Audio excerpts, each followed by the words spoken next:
غبارے کے کھلنے کا آغاز اسٹریٹ نمبر 14 پر ایک نقطے سے ہوا جس کے قطعی محل وقوع کا راز میں آشکار نہیں کر سکتا۔ اس رات جب لوگ محو خواب تھے، غبارہ شمال کی اور پھیلا یہاں تک کہ وہ پارک تک پہنچ گیا۔ وہاں میں نے اس کو روک لیا۔ پاؤں پھٹنے تک اس کا شمالی ترین کنارہ پلازا کے اوپر چھا چکا تھا۔ فضا میں آزادانہ لٹکا ہوا وہ دھیمے دھیمے ڈول رہا تھا۔ اس کے اوپر اٹھنے کے عمل میں جب کوئی شے، حتیٰ کہ درخت بھی آڑے آئے تو میری طبیعت ہلکی سی مقدر ہوئی۔ کوئی وجہ نہ تھی کہ غبارے کو فضا میں بلند ہونے سے روکا جاتا۔ میں نے انجینئروں سے کہا کہ وہ غبارے کو فضا میں مزید بلند ہونے دیں۔ غبارے کا پھیلاؤ صبح تک جاری رہا۔ والو میں گیس مدھم سرگوشیوں میں داخل ہوتی رہی۔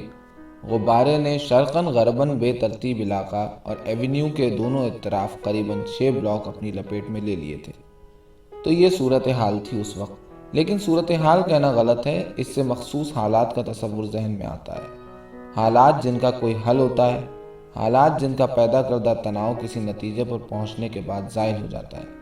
لیکن وہاں تو ایسی کوئی صورتحال نہ تھی، کوئی ایسے حالات نہ تھے، بس ایک غبارہ تھا جو فضا میں معلق تھا، دھیمے بوجھل خاکستری اور بادامی رنگوں میں ڈوبا ہوا، جن میں گہرے اور ہلکے زرد رنگ ابھر رہے تھے۔ غبارے کی سطح کھردری اور ناہموار تھی، جیسے کوئی اس پر کام کرتے کرتے اس کو بھول گیا ہو۔ یہ خاصیت دانستہ طور پر پیدا کی گئی تھی اور غبارے کی پرمہارت تنصیب نے اس خاصیت کو اور بھی نمایاں کر دیا تھا۔ غبارے کے نیچے ترتیب سے لگے ہوئے پھسلتے ہوئے باٹوں نے اس وسیع پھیلاؤ کو کئی مقامات سے تھام رکھا تھا۔ یوں تو گیس کے غباروں کی تاریخ انوکھے خیالات، نادر نمونوں اور اہم سنگ میلوں سے بھری پڑی ہے، لیکن اس لمحے وہاں صرف یہ غبارہ تھا، ٹھوس، قطعی، معلق۔ اس نے کئی رد عمل پیدا کیے۔ چند لوگوں کو غبارہ دلچسپ لگا۔ یہ رد عمل غبارے کے وسیع و عریض پھیلاؤ کو دیکھتے ہوئے کچھ ناموزوں تھا، گو کہ دیوانگی اور فکر و اندیشے کی عدم موجودگی کی بنا پر اس کو یقیناً ایک پرسکون اور پختہ رد عمل کہا جا سکتا ہے۔ شروع میں لوگوں کے درمیان غبارے کے معنی پر کچھ بحث ہوئی اور تھم گئی، کیونکہ ہم نے مقصد کو جاننے کی کوشش کیے بغیر جینا سیکھ لیا ہے اور اب تو معنی کی جستجو خال خال ہی رہ گئی ہے، سوائے ان مظاہر کے جو انتہائی سادہ اور یقینی ہوتے ہیں۔ اس بات پر اتفاق رائے تھا کہ غبارے کے معنی حتمی طور پر معلوم نہیں ہو سکتے، لہٰذا اس پر طویل بحثوں میں الجھنا فضول ہے، یا کم از کم یہ بحث ان لوگوں کے عمل سے کارآمد تھی جو سبز اور نیلے کاغذ کی بتیاں گلی کوچوں میں لگاتے ہیں، یا جو دیواروں پر پیغام لکھ لکھ کر ملاقاتوں اور غیر فطری افعال کے لیے اپنی دستیابی کا اعلان کرتے ہیں۔ چند کھلندڑے بچے اچھل اچھل کر غبارے کو اس جگہ سے چھو لینے کی کوشش کر رہے تھے جہاں غبارہ عمارت کی سطح کے بالکل قریب تھا، یہاں تک کہ غبارے اور عمارت میں چند انچ کا فاصلہ رہ گیا تھا اور دونوں یکجان نظر آتے تھے۔ غبارے کی اوپری سطح اس طرح بنائی گئی تھی کہ ایک منظر سا ابھر آیا تھا، چھوٹی چھوٹی وادیاں، ٹیلے اور نشیب و فراز۔ غبارے کے اوپر چڑھ کر اس وادی کی سیر ممکن تھی۔ ڈھلوان سطح پر دوڑ کا لطف اٹھایا جا سکتا تھا، ایک ٹیلے سے دوسرے ٹیلے پر زقند بھری جا سکتی تھی۔ تنی ہوئی اس وادی میں آپ گیند کی طرح ٹپے کھا سکتے تھے یا اگر آپ کا دل چاہتا تو لڑک سکتے تھے۔ غبارے کے اوپر مختلف حرکات کے یہ امکانات بچوں کے لیے کافی سنسنی خیز تھے، کیونکہ وہ شہر کی سخت اور چٹیل سطح کے عادی تھے، لیکن غبارے کا مقصد بچوں کی تفریح تباہ نہ تھا۔ ان لوگوں کی تعداد، بچے اور بڑے سب ملا کر، جنہوں نے غبارے کی سطح پر حرکات کے ان مواقع کا فائدہ اٹھایا، اتنی زیادہ نہ تھی جتنی کہ ہو سکتی تھی۔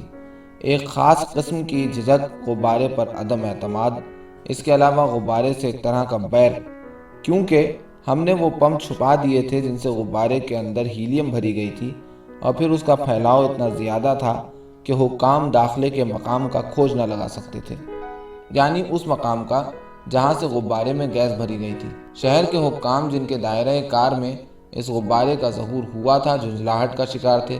غبارے کی بے مقصدیت نے انہیں بے چینی میں ڈال دیا تھا، اور پھر یہ امر کہ وہ وہاں موجود تھا۔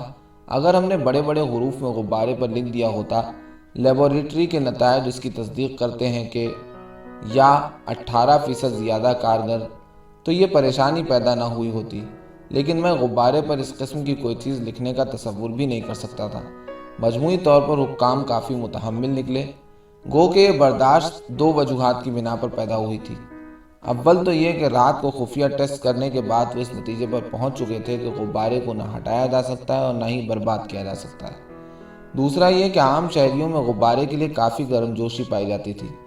جس طرح ایک غبارہ تمام غباروں کے بارے میں زندگی بھر کی سوچ کی نمائندگی کرتا ہے، اسی طرح ہر شہری کا غبارے پر رد عمل دراصل چند پیچیدہ رویوں کا غماس تھا۔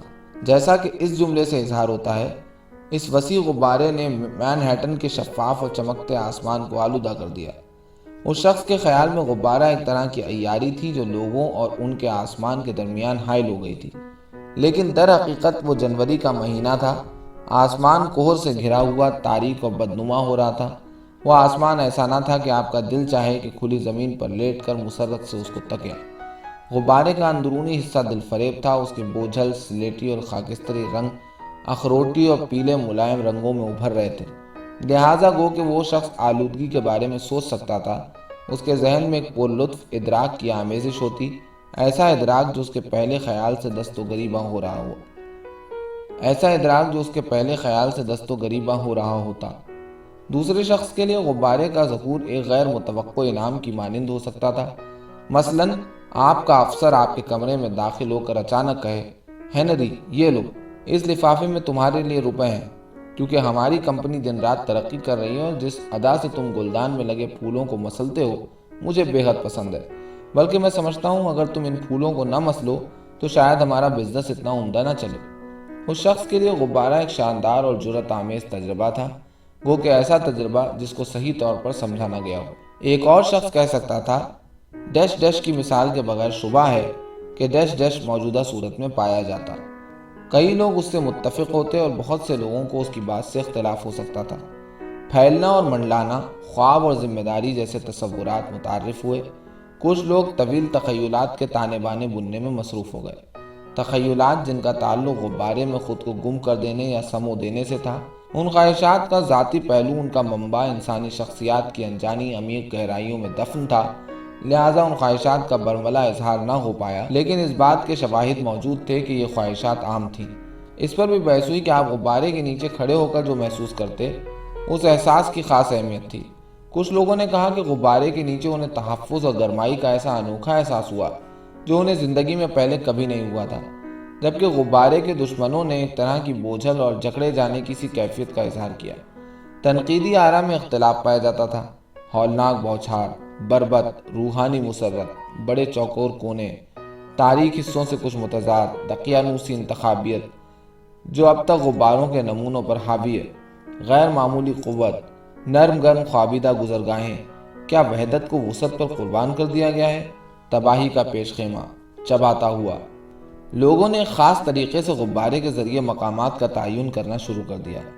میں وہاں ملوں گا جہاں وہ 47ویں اسٹریٹ پر فٹ پاتھ تک اتر آیا ہے، آلامو چلی ہاؤس کے نزدیک۔ ہم اس کے اوپر جا کر کیوں نہ کھڑے ہو جائیں، تازہ ہوا کھانے، بلکہ چہل قدمی بھی کر سکتے ہیں، جہاں پر یہ ماڈرن آرٹ گیلری کے چھجے سے تنی ہوئی کمان کی طرح لگا ہوا ہے۔ جہاں ایک سطح دوسری کو کاٹتی تھی وہاں اضافی موڑ نکل آئے تھے۔ ان مقامات پر وقتی طور پر راستے سے کھل جاتے تھے، نرم گرم خوابیدہ گزرگاہوں کے علاوہ، لیکن انہیں اضافی موڑ کہنا غلط ہے۔